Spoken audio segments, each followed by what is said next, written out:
Տիգրան Միացյալ Նահանգների նախագահ Դոնալդ Թրամփի հատուկ ներկայացուցիչ Սթիվ Ուիտքոֆը հայտարարել է, որ Հայաստանն ու Ադրբեջանը հավանաբար կմիանան Աբրահամյան համաձայնագրերին, նախ կուզեի մեր դիտողներին բացատրես ինչ է այս համաձայնագիրի ենթադրում։ Այո, Աբրահամյան համաձայնագիրը Դոնալդ Թրամփի նախագահության առաջին շրջանի գլխավոր արտաքին քաղաքական հաջողություններից մեկն է։ Դրանք ստորագրվել են 2020 թվականի սեպտեմբերին Իսրայելի եւ Միացյալ Արաբական Էմիրությունների եւ Իսրայելի ու Բահրեյնի միջև Միացյալ Նահանգների միջնորդությամբ եւ հիմնական նպատակը Մերձավոր Արևելքում մեծ խաղաղություն հաստատելն էր։ Այդ համաձայնագրերով հնարավորություն է ստեղծվել նաեւ արդեն պաշտոնական տնտեսական փոխգործակցության համար, որովհետև իհարկե այդ երկրների միջև միգուցե կային ինչ-որ ոչ պաշտոնական առևտրային կապեր, բայց համաձայնագրերը նոր դուռ են բացել այդպիսի հարաբերություններ հաստատելու համար, հետագայում այլ երկրներ եւս միացել էին այդ համաձայնագրերին եւ մասնավորապես Մարոկկոն ու Սուդանը, այսինքն մեծ հաշվով առաջին հերթին սա արաբա-իսրայելական պատմություն է Իսրայելի եւ արաբական երկրների միջև հարաբերությունների կարգավորման մասին։ Ադրբեջանը Դոնալդ Թրամփի ընտրությունից հետո ջանքեր է գործադրում այդ համաձայնագրի մաս դառնալը։ Մենք եթե չեմ սխալվում, մի առանձին թողարկում դրան նախկինում նվիրել էինք եւ հենց Իսրայելի հետ սերտ հարաբերությունները օգտագործելով փորձում էին Թրամփի նոր վարչակազմի հետ կապ հաստատել եւ Ադրբեջանին դարձնել այդ համաձայնագրերի մաս, ինչպես նաեւ խոսում էին ինչ-որ եռակողմ ռազմավարական հարաբերությունների մասին Միացյալ Նահանգներ, Ադրբեջան, Իսրայել։ Եվ եթե հիշում ես, մի քանի ամիս առաջ եւ Ուիտքոֆը, ով Թրամփի հատուկ բանագնացն է նաեւ ռուս-ուկրաինական պատերազմի կարգավորման հարցում, Մոսկվա ժամանելուց հետո գնաց նաեւ Բաքու, որտեղ անցկացնեց 8 ժամ եւ այն ժամանակ արդեն պարզ էր, որ այս տիպի հարցեր են քննարկում։ Հիմա առաջին անգամ նա հրապարակայինորեն խոսեց այդ մասին, հետաքրքրական է, որ այդ լրատվամիջոցը, որին տվել է այդ մեկնաբանությունները, Breitbart-ը շատ հայտնի թրամփական հենց լրատվամիջոց է, երբ Դոնալդ Թրամփը դեռևս նախագահ չէր, խոսքը առաջին ժամկետի մասին է դեռևս տեխնատուր էր, առաջին լրատվամիջոցներից մեկն էր, ով աջակցել էր Թրամփի տեխնատությունը, Սթիվ Բանենը, հայտնի Թրամփի նախկին խորհրդականներից եւս այդ կայքի ստեղծողներից մեկն էր եւ այդ առումով հետաքրքիր է որ նրանք են առաջինը այս ինֆորմացիան հրապարակում ես կարծում եմ որ սա կարող է տեսականորեն ինչպես հնարավորություններ ստեղծել բայց կան նաեւ վտանգների մասին մենք նախկինում խոսացել ենք այստեղ խնդիրը այն է որ Ուիտքոֆը Թրամփի այդ տրանզակցիոն գործարքային արտաքին քաղաքականության մարմնավորումն է, այսինքն այս մարդը որևէ դիվանագիտական անցյալ չունի, գալիս է անշարժ գույքի բիզնեսից, ինչպես եւ Թրամփը, այսինքն նրա համար արտաքին հարաբերությունները, արտաքին քաղաքականությունը մեծ հաշվով նույն այդ բիզնես գործարքի տրամաբանությամբ է տեղի ունենում, այսինքն այստեղ բացակայելու է, եթե Ուիտքոֆը լինի գլխավոր բանագնաց օրինակ այս հարցերում ինչ որ ինստիտուցիոնալ հիշողությունը, որ արկա է օրինակ պետդեպարտամենտի պարագայում, ինչպես տեսնում ենք վերջին շրջանի հայտարարություններից, այստեղ կարծում եմ Ալիևին շատ ավելի հեշտ է լինելու համոզել ինչ որ բաներ Թրամփին եւ Ուիտքոֆին, քան Հայաստանին, բայց պետք է նաեւ շեշտադրում անել նաեւ այն հանգամանքի վրա, որ Աբրահամյան համաձայնագրերին միանալը Հայաստանի եւ Ադրբեջանի կողմից կապվում է իհարկե խաղաղ գործընթացի հետ, նա նշում է, որ եթե խաղաղ գործընթացը հաջողությամբ ավարտի եւ նշում է, որ մոտ է խաղաղությանը, խաղաղ գործընթացը մոտ է ավարտին հասնելուն, կարող են երկու երկրներ միանալ։ Նորությունը նաեւ այն է, որ խոսքը գնում է նաեւ Հայաստանի մասին, որովհետեւ մենք նախկինում մտածում էինք, որ Ադրբեջանն է ցանկանում դառնալ այդ ձևաչափի մաս։ Այս համաձայնագրերին միանալը գետնի վրա ինչ որ բան փոխելու է, թե չէ ինչ իրավական կամ թեկուզ ոչ իրավական, բայց գործնական ուժ ունի այս։ Իրավական երևի որևէ ուժ չունի, որովհետև մենք օրինակ եթե վերցնում ենք նույն արաբա-իսրայելական հարաբերությունները, որոնք իհարկե խաթարվել են լրջորեն Գազայի պատերազմի պատճառով, այսինքն մինչև Գազայի պատերազմը դեռ փորձում էին ինչ-որ բաներ անել, եւ եթե Գազայի պատերազմը չլիներ, եւ արաբական մի շարք այլ երկրներ եւս կմիանային այդ համաձայնագրերին, բայց նույնիսկ միջև պատերազմը դժվար է ասել, որ շատ մեծ լուրջ ինչ-որ հաջողություններ էին հասել, ես ուսումնասիրեցի տնտեսական հարցությունը, այո, ինչ որ ներդրումային ծրագրեր Իսրայելի կողմից օրինակ նույն Էմիրատներում իրականացվել են, բայց խոսքը շատ փոքր ծավալների մասին է։ Հիմա եթե փորձում ենք սա պրոյեկտել մեր տարածաշրջանի վրա, ես դժվար եմ պատկերացնում, թե մեր տարածաշրջանում սա ինչպես պետք է աշխատի։ Այսինքն, եթե ողջ տրամաբանությունը այն է, որ հաշտեցնել Իսրայելին իսլամական աշխարհի հետ օրինակ կամ արաբական աշխարհի հետ, Ադրբեջանը արդեն հրաշալի հարաբերություններ ունի Իսրայելի հետ։ Ադրբեջանը կարելի ասել ռազմավարական բնույթի հարաբերություններ ունի Իսրայելի հետ, Հայաստանի պարագայում այո կան խնդիրներ Իսրայելի եւ Հայաստանի միջեւ, բայց չեմ հասկանում թե ինչու պետք է հայ-ադրբեջանական կարգավորումը կապել Հայաստան-Իսրայել հարաբերությունների հետ։ Այստեղ գլխավոր կոմպոնենտը կարող է լինել տնտեսական կոմպոնենտը։ Այդ համաձայնագրերի ստորագրումից հետո փորձ է կատարվել նաեւ հիմնադրամ ստեղծել հատուկ, որ այդպես էլ կոչվում էր Աբրահամյան հիմնադրամ։ Իդեպ համաձայնագիրը կոչվում է Աբրահամյան, որովհետև եւ իսլամում եւ հուդայականության մեջ Աբրահամին ընդունում են որպես մարգարե եւ դա է կապող օղակը։ Այո, մի խոսքով փորձում էին հիմնադրամ ստեղծել, ըստ որի պետք է հավաքեին դրամա հայթայթային վերջերս մոդայիկ դարձած բառ է ֆանդրեյզ անեին մոտ $3 միլիարդ,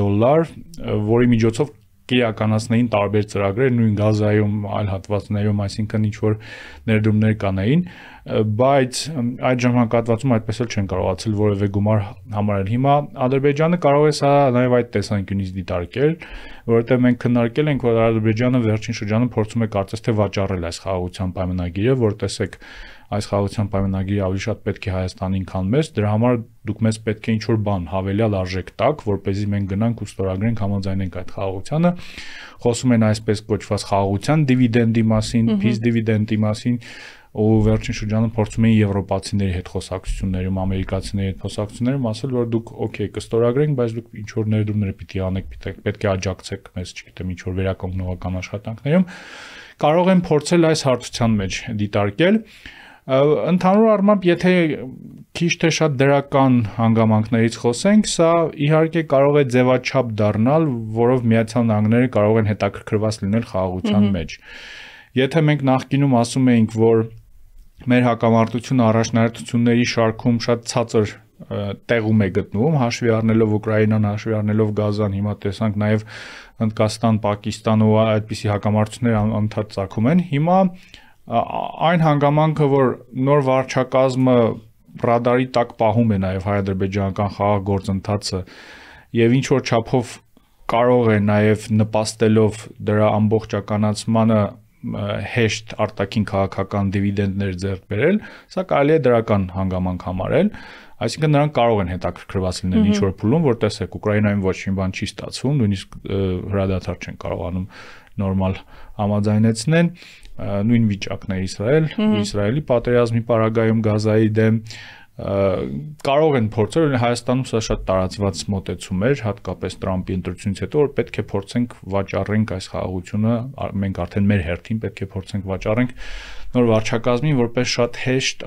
արտաքին քաղաքական հաջողություն, որը կարելի է վերցնել ու ներկայացնել, որ տեսեք, այս 30 տարի հակամարտություն կար, ոչ մեկ չէր կարողանում կարգավորել, պարոն Թրամփը եկավ ու մի քանի ամիսների ընթացքում լուծեց խնդիրը։ Այս գործընթացի մեջ հետաքրքիր նաև գործոնը հենց Ուիտքոֆի մասնակցությունը եւ արդյոք ինքն է զբաղվելու այս կարգավորումներով թե չէ։ Մենք մի անգամ շատ հպանցիկ անդրադարձել ենք այս թեմային, իր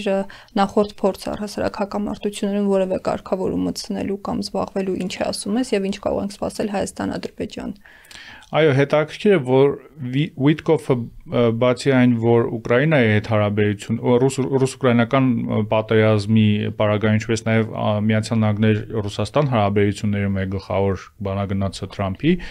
բայց նաև մերձավոր արևելյան հարցերով գլխավոր բանագնացն է։ Ուիտկոֆի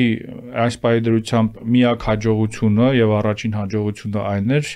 որ լինելով Թրամփի անցումային թիմի անդամ, երբ դեռևս տեղի չէր ունեցել երթմնակալությունը, նա կարողացել էր բանակցել այդ գերիների վերադարձը, ամերիկացի գերիների վերադարձը, որոնք պահվում էին Համասի կողմից, ինչպես նաև այդ հրադադարի վերաբերյալ համաձայնագիրը, չնայած իհարկե այն ժամանակ տարբերվող կարծիքներ կային, թե ով է իրականում բանակցել այդ ամենը, Բայդենի վարչակազմի ներկայացուցիչները ասում էին, որ դա իրենց աշխատանքի արդյունքն է, Թրամփը ասում էր, որ դա իր եւ մասնավորապես Witkoff-ի աշխատանքի արդյունքն է, այս պայդրությամբ հիմնական հաջողությունը դա է, մինչ այդ ինչպես արդեն նշեցի, հիմնականում բիզնես ոլորտում էր աշխատում, այսինքն Նյու Յորքի այդ անշարժ գույքի շուկայում, որտեղ եւ կայացել է ինքը նախագահ Թրամփը, Ռուսաստան-Ուկրաինա բանակցությունների պարագայում մենք տեսնում ենք, որ ի սկզբանե իհարկե մոտեցումները շատ մակերեսային էին եւ նախնական փուլում նաև ակնհայտ էր, որ ինչ որ չափով նաև ռուսական նարատիվների ազդեցության տակ էր այս մարդը, այսինքն լսում էր, կրկնում էր նույն